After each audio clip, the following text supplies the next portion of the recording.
कल 9 मई को महाराणा प्रताप जयंती। अकबर का शासनकाल था। संपूर्ण देश के अधिकांश भाग में परकियों की सत्ता थी। मान बिंदुओं का अपमान हो रहा था, प्रजा का अपमान हो रहा था। अकबर एक धूर्त शासक था। यहां के राजे राजवाड़ों को धीरे धीरे करके अपने साथ मिला रहा था। उस कालखंड में राजस्थान की वीरभूमि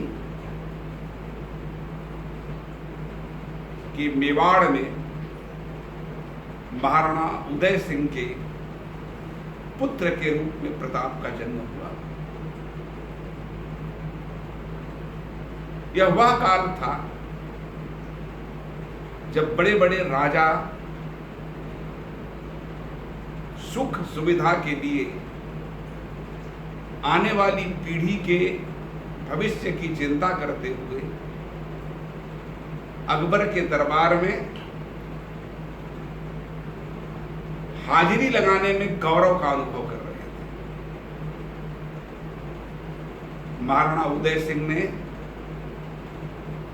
चित्तौड़ के किले में पराजय के बाद उदयपुर अपनी राजधानी बनाई थी। वहीं प्रताप का जन्म हुआ। उदय सिंह के मृत्यु के बाद जब महाराणा प्रताप का राज्याभिषेक हुआ,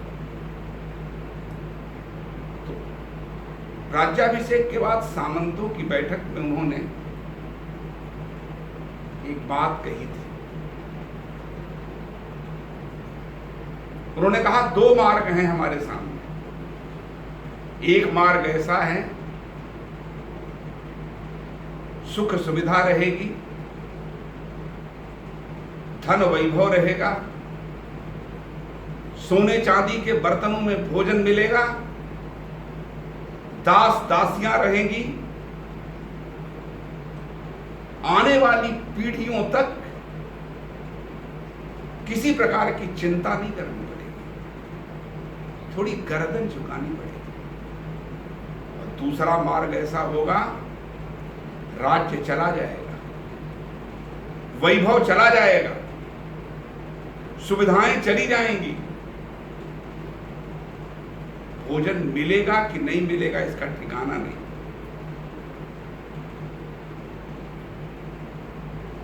पत्थर की चट्टान ही बिस्तर होगी, आकाश का ओढ़ना होगा, जंगल में निवास होगा, जंगली जीव ही पड़ोसी होंगे।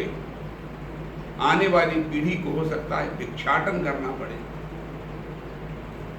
लेकिन इस मार्ग में पुरखों का मत्था ऊंचा हो जाएगा। आने वाले समय में हमें क्या करना है इसका निर्णय करने की आवश्यकता है। सभी सामंतों ने एक लिंग भगवान की जय कहकर दूसरा मार्ग अपनाया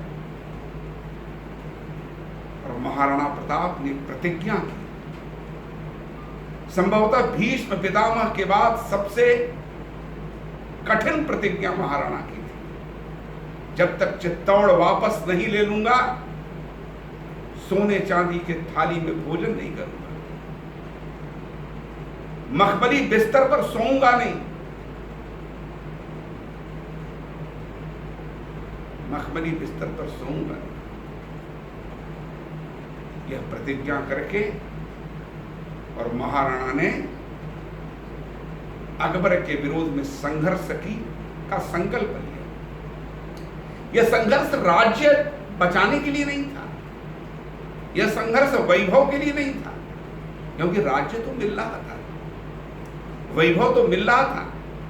यह संघर्ष अपनी परंपरा के लिए था, अपनी मान्यता के लिए था, अपने मान बिंदु के लिए था, गौ के लिए था, गंगा के लिए था, वेद के लिए था, अपनी परंपरा के लिए था। अपने पुरखों की कीर्ति के लिए था। मान सिंह अकबर का दूत बनकर आया। मान सिंह के साथ राणा ने भोजन नहीं किया। धर्मद्रोही, राष्ट्रद्रोही मान सिंह के साथ भोजन नहीं किया। हल्दी घाटी के सम्रांगण में भारत के सम्राट की 2 लाख की सेना, अकबर की 2 लाख की सेना, अकबर की 2 लाख की सेना, और सामने कुछ हजार सैनिकों के साथ राणा। गणित कहती थी कि लड़ने का कोई लाभ नहीं है। राणा ने सामने वाली सेना को देखा तो जिन्हें अपने साथ लड़ना चाहिए था वो अकबर के साथ लड़ रहे थे। उधर तोप थी, सैनिक थे, सैनिक उपकरण थे, और सेनापति के रूप में मान सिंह। राणा के तरफ राजस्थान की 2-3 रियासतों के राजा थे। भील थे, तोप नहीं थी, सैनिक साजो सामान नहीं था, लेकिन संकल्प था, दृढ़ निश्चय था, धर्म और समाज के लिए मरने और मारने का संकल्प था। हल्दी घाटी के सम्रांगण में राणा ने जब अकबर की सेना को टक्कर दी तो गणित उनके पक्ष में नहीं था, लेकिन दैव उनके पक्ष में था। चेतक पर सवार राणा भाला लेकर मान सिंह को भाला कहता था मान कहां, घोड़ा कहता था मान कहां, और राणा की लोहित आंखों से रौ निकल रहा था मान। हल्दी घाटी का सम्रांगण श्याम नारायण पांडे जी ने वर्णन किया है, यही हल्दी घाटी है, उछल कलेजा काट लिया, अपनी लोहित जीभ बढ़ाकर रक्त हमारा चाट लिया। उस हल्दी घाटी के सम्रांगण में भारत के सम्राट को टक्कर देने वाले राणा थे। महाराणा प्रताप की जयंती कल है। उनकी जयंती के अवसर पर हमें स्मरण करना होगा, हमारे पुरखों ने हमें मरने की शिक्षा दी, मरने की शिक्षा दी। राणा प्रताप को पता था कि हम जीत नहीं सकते, राणा प्रताप को पता था कि हम पराजित होंगे, लेकिन राणा प्रताप को लगा कि हम जीत नहीं सकते लेकिन मर तो सकते हैं, मर तो सकते हैं।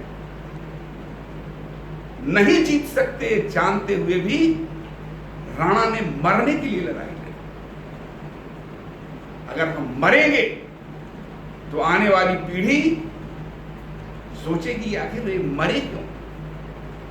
आज हम राणा को याद करते हैं। राणा ने अपने मृत्यु के पहले चित्तौड़ को छोड़कर सभी किले जीत लिए थे। राणा को क्यों याद करते हैं? विजेता के नाते नहीं याद करते, बहुत बड़े साम्राज्य के अधिपति के नाते नहीं याद करते, बहुत बड़े वैभवशाली साम्राज्य के राजा के लिए नहीं याद करते, अपनी परंपरा के लिए, अपनी मान्यता के लिए, अपने मान बिंदु के लिए, अपने पुरखों की प्रतिष्ठा के लिए, अपने देश के लिए।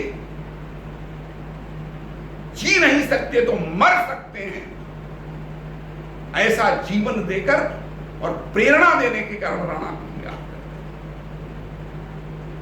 आज के युग में कोई हल्दी घाटी का युद्ध नहीं है, कोई तलवार चलाने की आवश्यकता नहीं, कोई तोप चलाने की आवश्यकता नहीं, लेकिन गंगा, गीता, परंपरा, मान्यता, मानबिंदु, इन सब के लिए सतत लड़ाई लड़ने के लिए आज भी राणा का जीवन, उनका कर्तृत्व, उनका व्यक्तित्व प्रासंगिक है, प्रेरणा देने वाला है। ऐसे महाराणा प्रताप की जयंती के अवसर पर उनके कर्तृत्व को याद कर, उनके जीवन से प्रेरणा लेकर और आने वाले काल में यह भारतीय संस्कृति जो संपूर्ण दुनिया का मार्गदर्शन कर सकती है, उसके पुनर्प्रतिष्ठा के कार्य में हम लगेंगे। यही संकल्प लेते हुए जय श्री